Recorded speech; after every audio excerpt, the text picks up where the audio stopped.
ఎక్కడైనా ల్యాండ్ పై ఇన్వెస్ట్ చేయాలని అనుకుంటున్నారా? అయితే ఫ్యూచర్ సిటీలో ఇప్పుడే ల్యాండ్ పీస్ పెట్టుకోండి. పూర్తి వివరాలకు మాకు కాల్ చేయండి. అంటే ఆస్తిని చూసి అమ్మాయిని ఖచ్చితంగా 100% నాకు తెలిసి ఈ మహాతల్లికి కాస్త బుద్ధి జ్ఞానం అంటే పిల్లలు ఎవరు లేరు కదా, పిల్లలు లేకపోయినా సరే రూపాయి కూడా రాదు. ఆ ప్రబుద్ధురాలికి నేను చెప్తున్నానండి, సంతకంతో ఆస్తి నా వశం కావాలి అని. అమ్మాయి ఇప్పుడు నిజంగా చెప్పాలంటే ఈ అమ్మాయి నా దగ్గర ఉంటే మాత్రం మీరు అట్లా చెప్తేనే ఆ అమ్మాయికి, ఇది మైకము, ఆ మైకం వదిలేదాకా అబ్బాయిలకి మీరు ఎలాంటి మెసేజ్ ఇస్తారు? రేపొద్దున మీరు ఒక అమ్మాయిని వివాహం చేసుకున్నారు, సరే అమ్మాయి ద్వారా నాకు కోట్లు వస్తాయని చెప్పి కల్లా కనమాకండి. ఎందుకు అంటే అతను కనుక కష్టపడి సంపాదించిన ఆస్తిలో కూతురికి, కొడుక్కి, మనవడికి, మనవరాలకి, అల్లుడికి ఎవరికి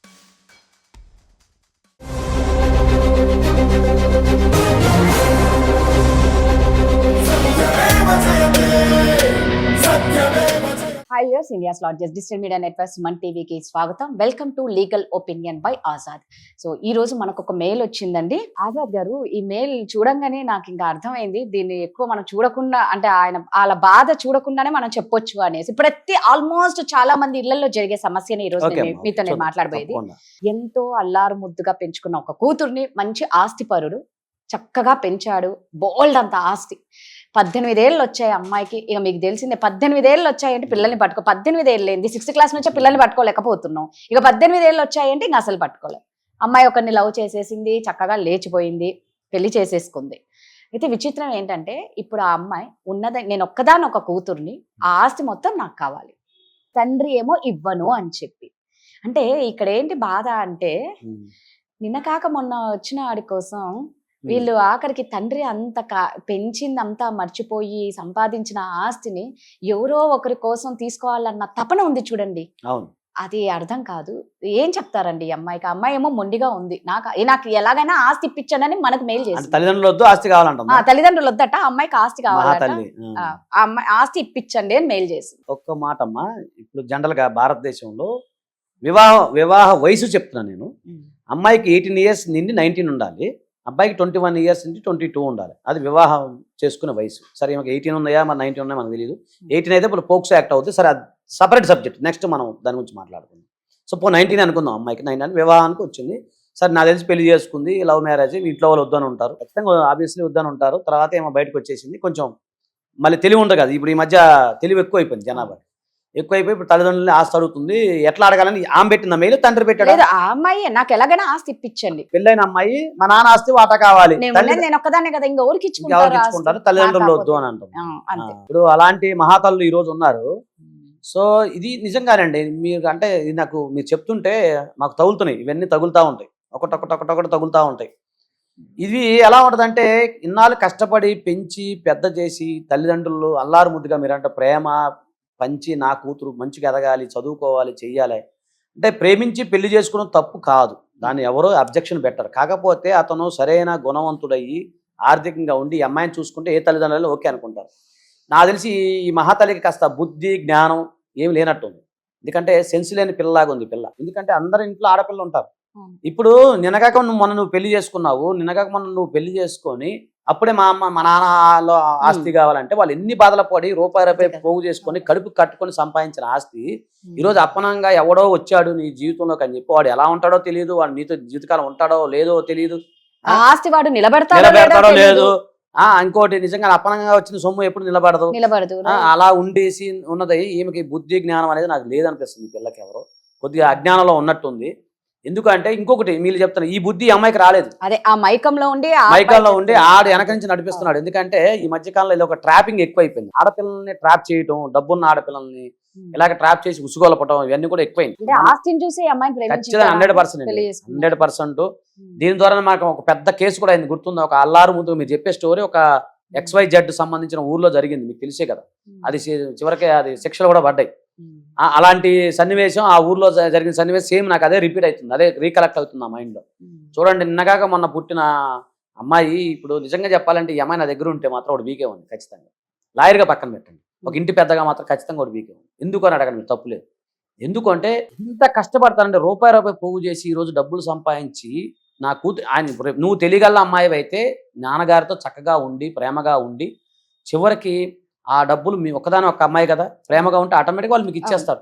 అలా కాకుండా నువ్వు లీగల్గా ఎలా వెళ్ళాలి ఏంటి అంటే, నిజం చెప్పనా, స్వాధ్యత ఆస్తులు అమ్మాయికి చిల్లిగా కూడా రాదు. ఇప్పుడు ఆ అమ్మాయి ఈ విషయం అమ్మాయికి తెలుసో లేదు, అమ్మాయికి రాదా? ఒక్క రూపాయి కూడా రాదు, ఒక్క రూపాయి రాదు. అంటే పిల్లలు ఎవరు లేరు కదా, పిల్లలు లేకపోయినా సరే రూపాయి కూడా రాదు.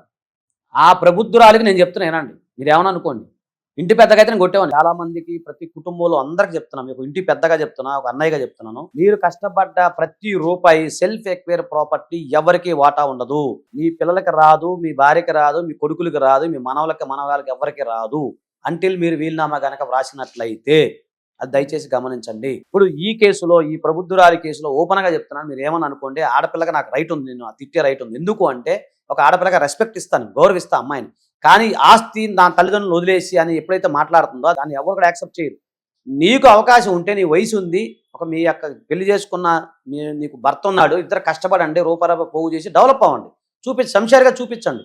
డాడీగో నేను పలానాన్ని యోగ్యుని పెళ్లి చేసుకున్నా, ఇగో మేము ఎంత డబ్బు సంపాదించాం, నీ ఆస్తి మాకు వద్దు అని చెప్పి ఉన్న ఆడపిల్లని మీకు గమనిస్తే ఐ రెస్పెక్ట్. అలా కాకుండా నువ్వు ఒక తల్లిదండ్రుల నుంచి పారాసైట్ లాగా వాళ్ళ ఆస్తుల్ని పొందాలంటే కరెక్ట్ కాదు. ఆ విషయం చాలా తప్పది. మళ్ళీ చెప్తున్నా, మీ నాన్నగారు ఆస్తులు నీకు ఒక చిల్లిగా కూడా రాదు. అది సెల్ఫ్ ఎక్వైర్ ప్రాపర్టీ అయితే, ఆయన కష్టపడి రూపాయి పోగు చేసుకున్న ఆస్తి. ఎవరైనా, ఈమెకనే కాదు ఎవరికైనా, మళ్ళీ చెప్తాను, లవ్ మ్యారేజ్ చేసుకున్న ఎవరైనా సరే, అమ్మాయి అయినా అబ్బాయి అయినా, తల్లిదండ్రులు ఎదుర్కొని మీరు లవ్ మ్యారేజ్ చేసుకుని సంసారిగా మీరు బతకండి. అలా కాకుండా నాకు మా నాన్నకి ఇన్ని కోట్లు ఉన్నాయి, లేదా మా నాన్న ఇస్తాడు అంటే, ఆయన సెల్ఫ్ ఎక్వైర్ ప్రాపర్టీ, తల్లిదండ్రులు సెల్ఫ్ ఎక్వైర్ ప్రాపర్టీ మీకు చిల్లిగా కూడా రాదు. కాబట్టి అలాంటి పిచ్చి ఆలోచనలు మానుకొని మీ కాళ్ళ మీద మీరు నిలబడి మీరేంటో చూపించండి. అప్పుడు మేము కూడా మిమ్మల్ని ఎంకరేజ్ చేస్తాం. అంతేగాని ఒక పెళ్లి చేసేసుకున్నాం, నాకు బయటకు వచ్చేస్తా, నా తండ్రి ఆస్తిలో వాటా కావాలి అని చెప్పి అప్పనంగా మీరు పొందాలనుకుంటే మాత్రం అది చెల్లదు, అది రాదు కూడా. మీరు ఏ కోర్టుకైనా వెళ్ళినా కూడా రాదు సెల్ఫ్ ఎక్వైర్ ప్రాపర్టీ విషయంలో. ఒకవేళ మీరు మంచిగా ఉండి మీ నాన్నగారిని మిమ్మగారిని చూసుకోండి, వాళ్ళు చక్కగా నీకు వీలునామా ద్వారానో లేదా గిఫ్ట్ ద్వారానో మీకు ఇచ్చే అవకాశం ఉంటుంది. ఏమనిపిస్తుంది అంటే, మీరు అన్నట్టు ఇలాంటి అమ్మాయిల్ని అదే పనిగా అబ్బాయిలు ట్రాప్ చేస్తారేమో. ఇంకొందరు ఎలా ఉంటారంటే, ఏదో ఒక బిడ్డ పుడితే ఖచ్చితంగా ఒప్పుకుంటారు అన్న మైండ్ సెట్ లో కూడా ఉన్న వాళ్ళు ఉన్నారండి. అవును. అంటే అపోనే ఆ బిడ్డ పుట్టిన తర్వాత అంటే వీళ్ళు ఏమన్నా పోరాడితే వస్తుందా, మనవడికో మనవరాలకో ఇటు రాదు. 3 జనరేషన్ లెక్కేసుకోవాలి. ఇప్పుడు నేను సెల్ఫ్ ఎక్వైర్ అది కూడా చెప్తున్నాను. మళ్ళీ చాలా మందికి అదొక ఒపీనియన్ ఉంది. చాలా మంది ఇప్పుడు ఈ చూసే వాళ్ళందరూ ఏమనుకుంటారంటే, సరే నువ్వు ఇలా చెప్తున్నావు కదా, రేపు నా కొడుకో ఎవరో బాబు పాప పుడితే వాళ్ళ ద్వారా మా నాన్న ఆస్తిలో మేము వాటా వేసుకుంటాము అని చెప్పి మీరు అనొచ్చు. అలా కాదు, 3 జనరేషన్ లెక్కేసుకోవాలి. పుట్టిన పిల్లవాడి దగ్గర నుంచి 3 జనరేషన్ బ్యాక్ వేసుకోవాలి, అని లెక్కేసుకోవాలి. అప్పుడు 3 జనరేషన్ అంటే సెకండ్ జనరేషన్ అవుతుంది కదా. ఇప్పుడు నేనున్నాను, నేను కష్టపడి సంపాదించిన ఆస్తి నేను ఇయ్యలేను, నాకు మనవడో మనవరాలో పుట్టారనుకోండి, వాళ్ళు నా దాంట్లో క్లెయిమ్ చేయడానికి లేదు. ఎందుకంటే ఆస్తి నా నుంచి స్టార్ట్ అయింది కదా. అలాగే మా నాన్నగారు కాకుండా మా తాతగారి నుంచి నాకు స్టార్ట్ అయితే వాళ్ళకి రైట్ ఉంటుంది, లేదా మా నాన్నగారి నుంచి స్టార్ట్ అయితే వాళ్ళకి రైట్ ఉంటుంది. అలాగే నా నుంచి స్టార్ట్ అయింది కాబట్టి అలా కూడా రాదు. చాలా మంది అది అలాంటి ఒపీనియన్ మానుకోండి. ఎందుకంటే లవ్ మ్యారేజ్ విషయంలో మళ్ళీ చెప్తున్నా, లవ్ మ్యారేజ్ విషయంలో మీరు వివాహం చేసుకొని నా కొడుకో కూతురు పుట్టిన తర్వాత మనవల మీద తాతకు ఆస్తిలో రైట్ ఉంటుంది కదా అని చెప్పి మీరు క్లెయిమ్ చేసుకోవచ్చు. అలా కూడా రాదు. కాబట్టి అలాంటి ఆలోచన విరమించుకొని మీ కాళ్ళ మీద మీరు నిలబడి తల్లిదండ్రులు ప్రేమించి గౌరవించి ప్రేమగా సంతోషంగా పొందడానికి ప్రయత్నం చేయండి తప్ప చేయగలిగితే కష్టం. అయితే మళ్ళీ పిత్రార్జిత ఆస్తి అనుకోండి, ఇప్పుడు దానికి నాకు మా తాతగారి ద్వారా వచ్చింది అనుకోండి, అప్పుడు అమ్మాయికి రైట్ ఉండదు, అది ఆటోమేటిక్ రైట్ ఉంటుంది. అది అంటే పార్టీషన్ సూట్ ఫైల్ చేసుకోవచ్చు, దాని గురించి ఇబ్బంది ఏం లేదు. దానికి ఒపీనియన్ అడగాల్సిన అవసరం లేదు. కాకుండా సెల్ఫ్ ఎక్వైర్ ప్రాపర్టీ అయితే రాదు. ఇంకొకటి, ఈ మధ్య కాలంలో కూతురు మన కొన్ని జడ్జిమెంట్స్ కూడా ఉన్నాయి, కూతురు తల్లిదండ్రులను వదిలేసి వెళ్ళిన సందర్భాల్లో పిత్రార్జిత ఆస్తిలో కూడా వాటా రాదని కొన్ని జడ్జిమెంట్స్ ఉన్నాయి. కాబట్టి అది కూడా మీరు లెక్కేసుకోండి జాగ్రత్తగా.